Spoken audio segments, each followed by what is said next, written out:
That's everything that's ripe picked. Okay, we've just finished picking all of the ripe plums out of the tomatoes.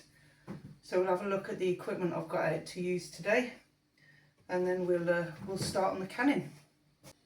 So we've got a pan of hot water just about to put on the gas, and that will help release the skins off the tomatoes because we've got to skin them first. We've got the jars here, we've just sterilised them, they're draining off. Along with the lids, all nice and clean. We use the Lidl bean jars. We find those the best. We don't have many that fail to seal, so we just carry on using those. Got all the equipment out that I think we should need for today. We've got 2 bowls over here, one for the chopped up tomatoes before the jars, and the other one for plunging them into the cold water to help get the skins off. We've got the canning pan, old towel to put in the bottom of the pan. As I don't have a canning rack, I've got some on order, so the towel will just keep the jars off the bottom of the metal pan so they don't break. Funnel for getting them in the jars. Got vinegar at the back along with the kitchen roll to wipe the rims before we put the lids on. Salt and lemons to bring the acidity up. Get the juice out of the juicer, measuring spoons. We should be ready to go. And the tomatoes. So we're going to start putting a cross on the bottom of the tomatoes to help the skins release when they go into the hot water. So we're just going to put the X in the bottom.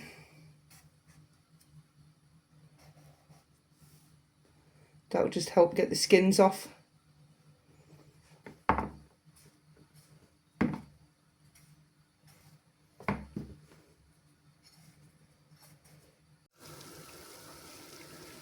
Okay, the water's up to temperature now. Let's start getting them in. Turn the heat down a little bit.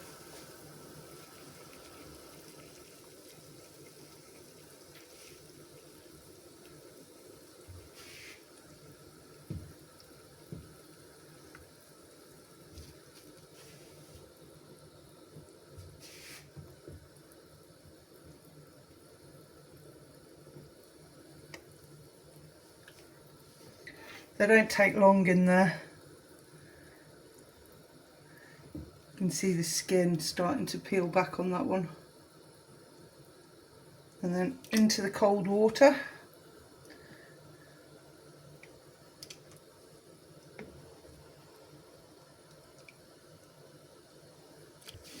Next batch in while we start peeling the others. The production line.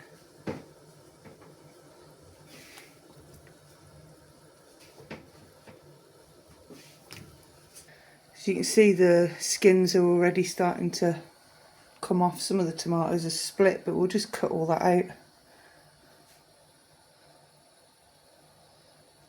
Should peel off pretty easy.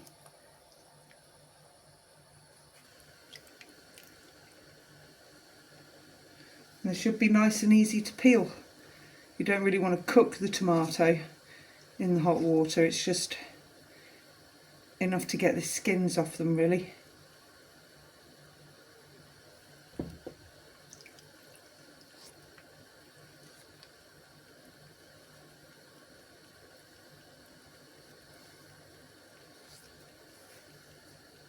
When we chop them, we'll take the core out. Don't really want that in the canned tomatoes. So we're just going to do that now until they're all finished. Stick them in the bowl, and then we'll get chopping them up. Right, bowl of tomatoes, pan for the skins, cores and waste. That'll go down to the chickens or the compost. Let's get chopping.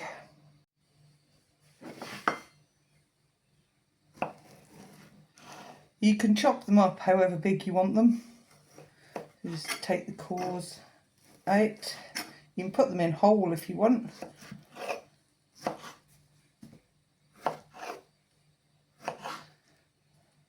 That'll probably do for about the size we're going to have them.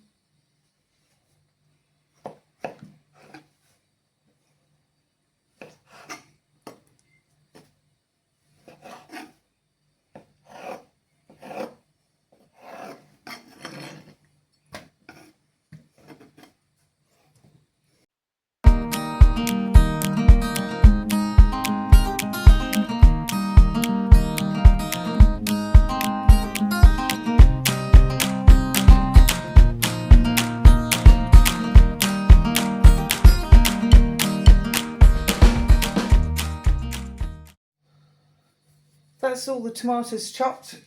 Get on with the lemons now. I'm going to squeeze a few lemons.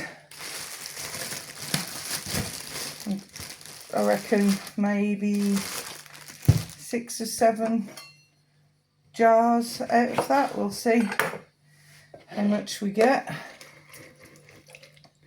I'm not going to do too many lemons to begin with. It's 2 teaspoons of lemon juice per jar size that I'm using. So they're about pint jars. So you want 2 teaspoons of lemon juice and 1 teaspoon of salt. That is definitely more than enough lemon juice.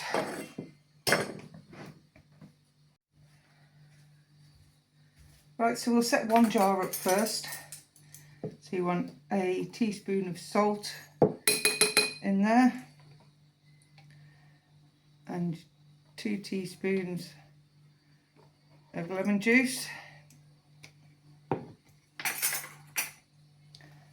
we'll get the tomatoes in.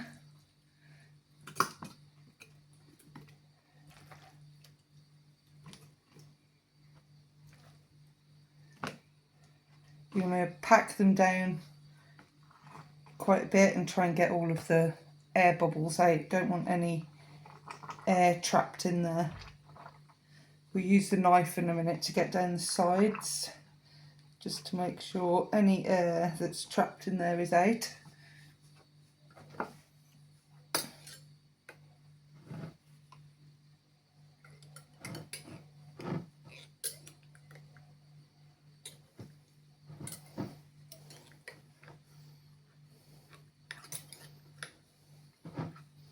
Could cause explosions while it's water bathing if you've got trapped air in there.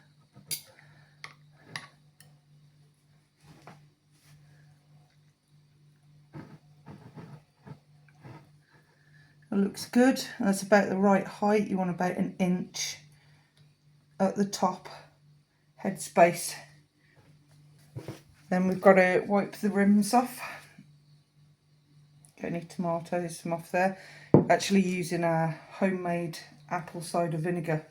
I filtered it off the other day and we've got about 10 litres of it, made from last year's Granny Smith apple crop, and it tastes amazing. Okay, so lid on. And that's ready for the canner.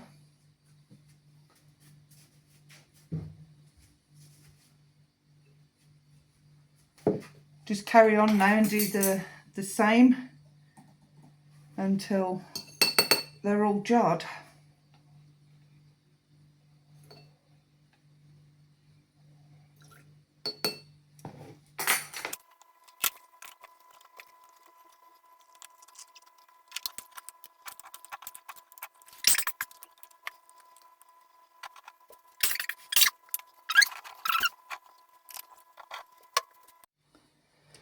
Okay, so they're all canned. I was a bit off the mark with my estimate. We got 9 in the end, which is always good. And they're going to fit in the canner. So we've got the old towel in the bottom. They'll sit on that. And don't let them touch really. So they can't rattle against each other and break as she hits the pan with one.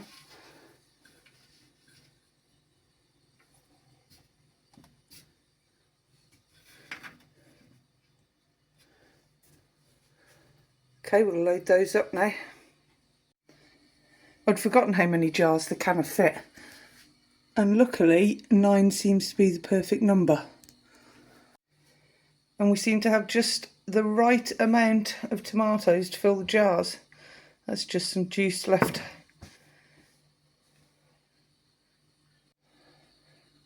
We're going to get the canner filled up with water now. So cold water, cold jars. If you've got hot jars, it's hot water.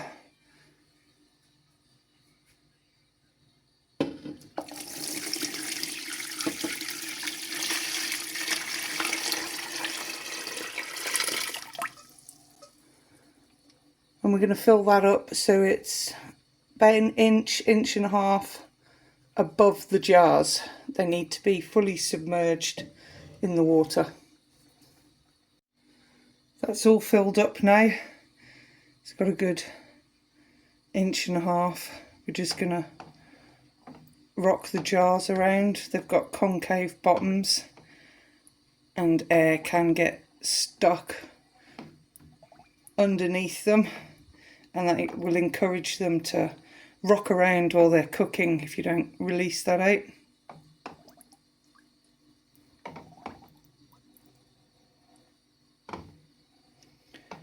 Okay, so we're going to get the gas on under that. Once they're up to temperature and slowly boiling, you don't want them going too crazy, we'll leave them for about 15 minutes simmering, and then we'll shut them off. Leave them in there for 10 or 15 minutes and then get them out. And don't forget to put the lid on.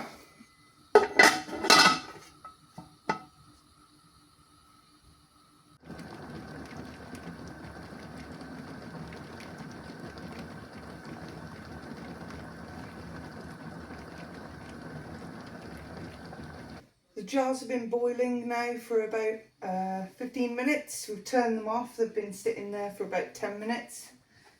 So we're going to start getting them out.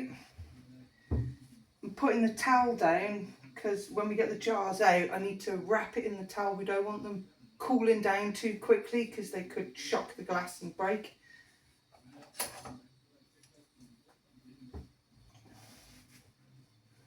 So we're going to get it out.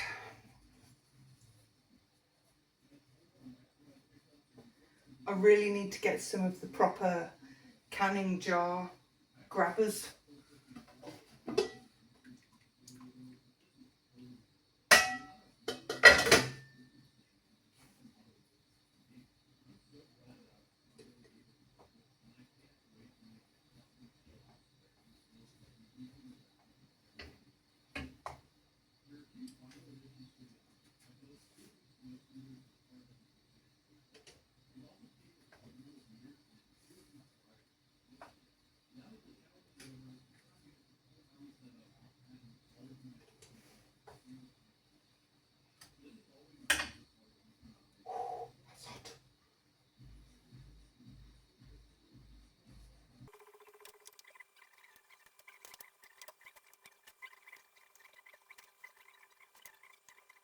Okay.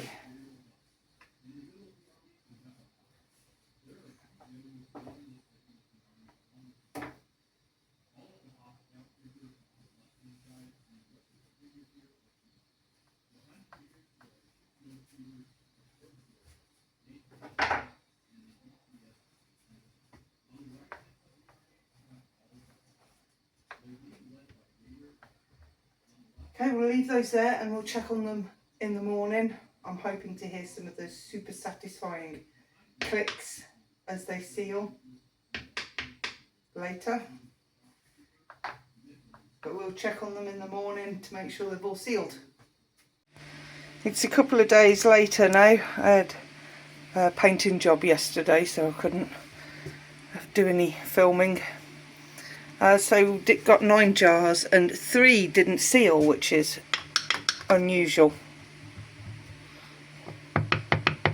Press tops are still up, but we're going to make turkey parm next week and a batch of chilli, so that'll use those 3 up, and the rest can go on the shelves. Next job is dehydrating First batch of stuff in the dehydrator this year. It's going to get filled with chilies and all sorts, moving on from now whenever things are ripe. So we picked all the sage outside, 3 plants worth of sage, just taken all the leaves off, get the sticks out. We use quite a lot of sage on the market stall, so we may as well dehydrate our own. Just going to layer it in, not too thickly. We've got five layers in this dehydrator. Got this off Amazon a few years ago.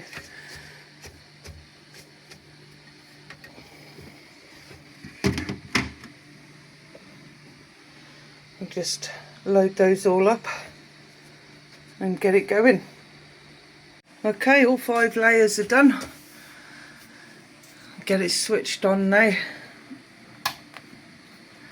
Got it set on about 6, and that should take until tomorrow, and since it's only leaves they should dry out pretty quickly, and then we'll scrunch them all up by hand and pack them into a jar ready. Okay, so we're going to open the pressure canner for the first time. Joe bought this for me. He imported it from America for my 40th birthday. So it's just over a year ago, and I still haven't opened it because it honestly scares me to death. It just seems like some sort of ticking time bomb when you put it on, the amount of pressure it goes under. But it's about time. So this is the Presto 23 quart. We bought one this size so we can double layer it to get the most in it.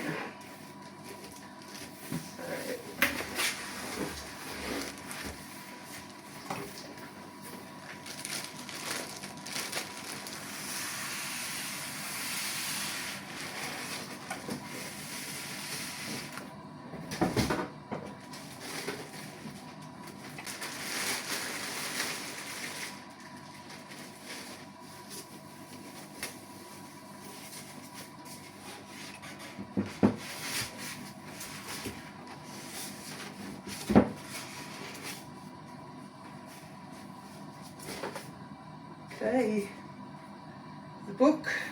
So that's the pan. This is the rack that goes in the bottom. This keeps the jars off the base.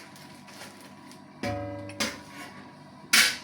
going to have to wash all of this first. It says to wash it to get any manufacturing residues off it. Same with the lid.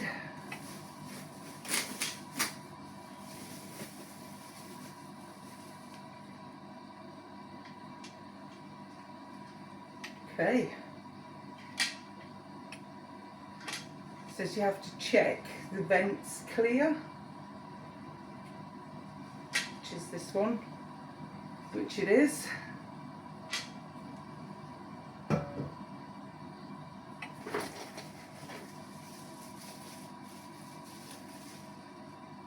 Got the pressure dial and the pressure regulator.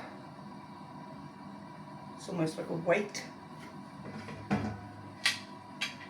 This is the gasket that comes up when it's got pressure inside it, so you know when you've got pressure and how much by the dial.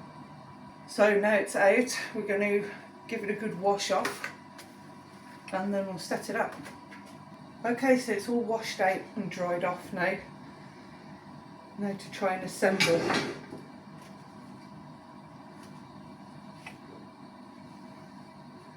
So first of all, it says that we can lubricate this with some oil just to help it out. So we're going to do that.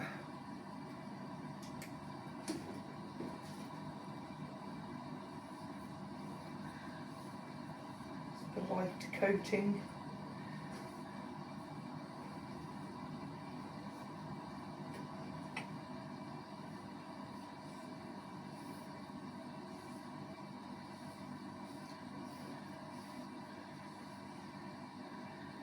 Okay, right, so you need to fit it back in. There's a little tab here that you've got to make sure it goes under that.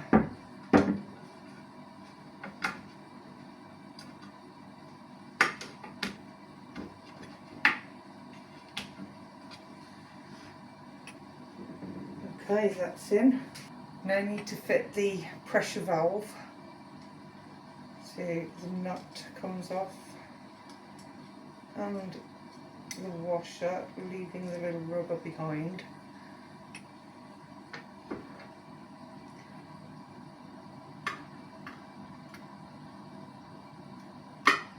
Through the centre hole.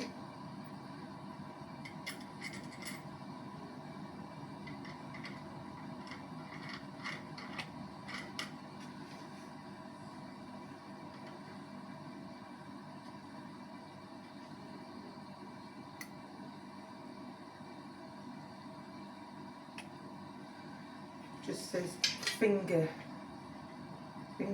tight.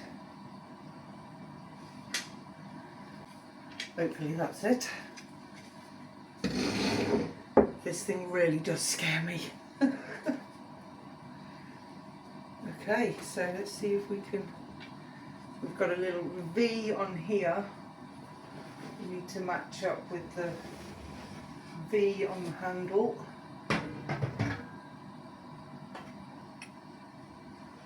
Okay, it's a little difficult. So you put some oil underneath the lock tabs.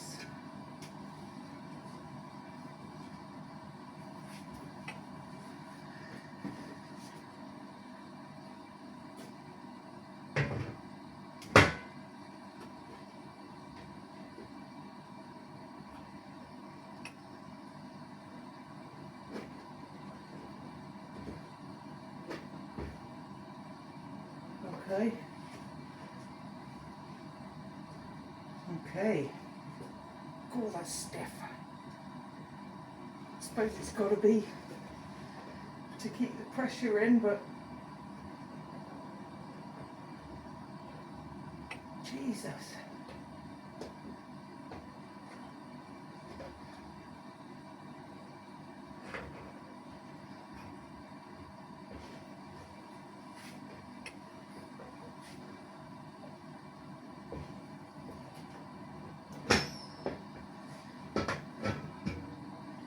Wow, that is stiff.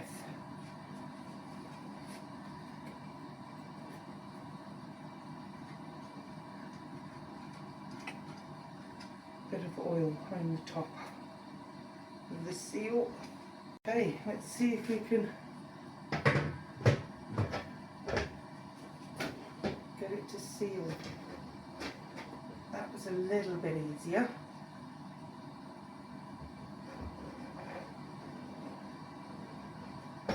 Okay, so we're going to put the canning rack in the bottom, and then I think it's 3 quarts of water. Okay, so we're going to get gas on underneath. Okay, so gas is on. We need to let that start boiling and then let it vent through the vent hole for 10 minutes before we put the pressure regulator on and get it up to 10 pounds of pressure. Starting to steam, so we're going to do 10 minutes from now. Okay, it's been 10 minutes. Time to put the pressure regulator on.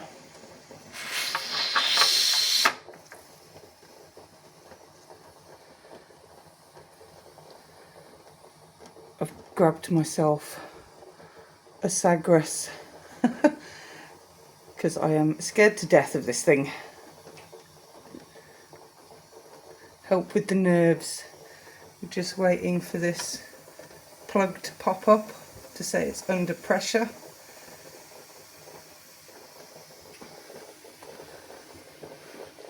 And the dial to start going up. And the plug is up, so it's going to start to build pressure soon. Still reading 0.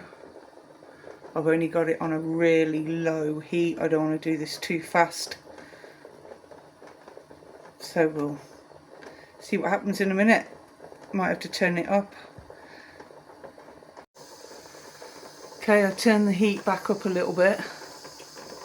And now it's started to pressurise. We're at 1.5. We'll see how fast it goes up.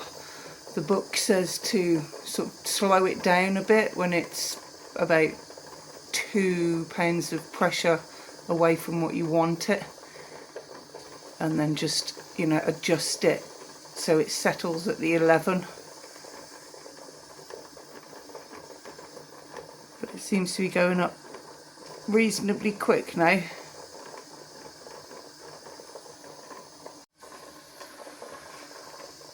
Okay, we're up to 5 psi now, and that hasn't taken too long, only a few minutes really. I mean, this water test is not only to test the pan, but also to test your own hob, how it works with the canner and how you need to adjust the heat, how fast it takes, how slow it goes. So I reckon it's going to get to probably about 9, and I'm going to turn it down a little bit. Okay, we're nearly at 10. I've just turned the gas down to as low as it'll go on this burner. It would be nice and easy for me to know that on this burner at its lowest it'll hold the pressure and not keep going up. So we'll see how that works out. Okay, it's only been a couple of minutes. We're now into the 11 psi range. On the lowest I can get this burner, it does seem to have slowed down pressurising, but I really would like to know that it's going to stabilise, so we'll leave it for another few minutes and see how high it goes. I might have to use one of the smaller burners. See, it's still going up. Okay, it's carried on going up to, it's just hit 12 now. So I think next time I'm going to have to use one of the smaller burners. But for now, it's pressure tested, and we'll get it turned off and moved off the heat and let it depressurise on its own before I try and take the lid off. I'll probably let it cool down as well. I just need to wait for that plug to go down, which means it's then safe to open whether it's still hot or not, but I'm probably going to leave it to cool down. So there we go, tested.